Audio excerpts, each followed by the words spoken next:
Back now to one of our experts. Joining us right now is Professor Marjorie Sarbaugh-Thompson. She's a political science professor at Wayne State University. Thank you for being here, Professor. Thank you for having me. Appreciate your time, Professor. We're going to get to, no matter who wins tonight, it's still very much up in the air, but we will have a new president sworn in on January 20th. What will the transition of power look like from Biden to Trump or to Harris? Well, I think it'll be a lot bigger difference, obviously, if it moves from Biden to Trump, that anytime you shift political parties, you have a complete replacement of all sorts of cabinet level positions and, the executive branch is vast. It's just huge. Usually the Washington Post has like a little, tracking device on how many of the thousands of positions the new president has managed to name. And when you're moving from, one political party to another, it's almost everybody is going to be replaced, but it still takes months. Sometimes you're looking at it in June or July after the election, and it's still only 75% of the positions are full. So it will be a massive change if we move in that direction. I'm not sure that it will be as big a change if we move from Biden to Harris, because she probably would be willing to leave some people in place for a while she figures out who she wants to replace, what changes she wants to make.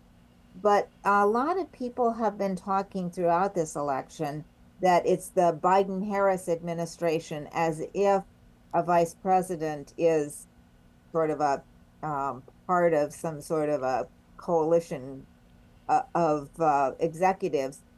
The vice president used to be, until this election rhetoric, always considered somebody who does formalities, goes to state funerals, does certain things on behalf of the president, but isn't really an independent actor.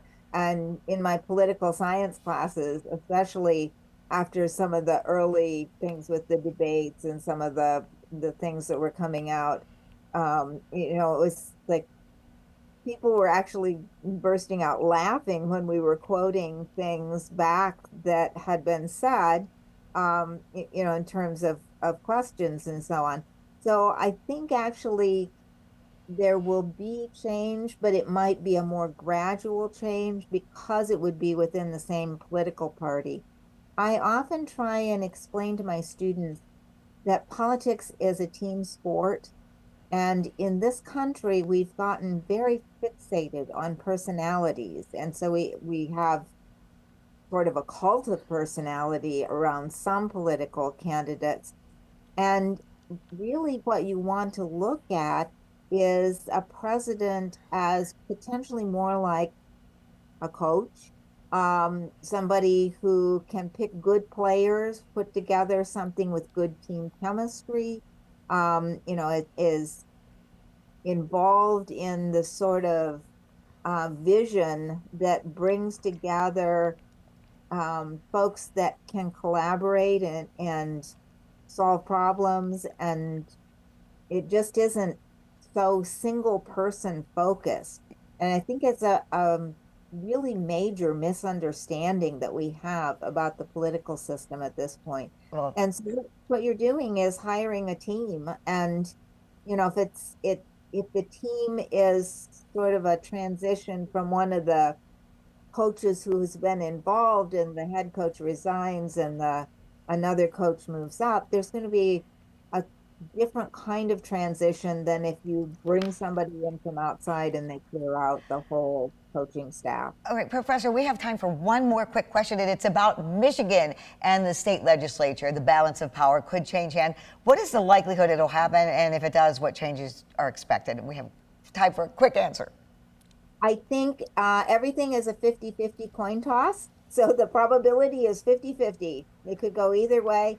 And if the balance of power changes, then we'll have divided government, and you'll see a lot fewer things that anybody will be able to do. We get gridlock. All right, Professor Thompson, thank you so much for your insight and a really good explanation for us. Thank you.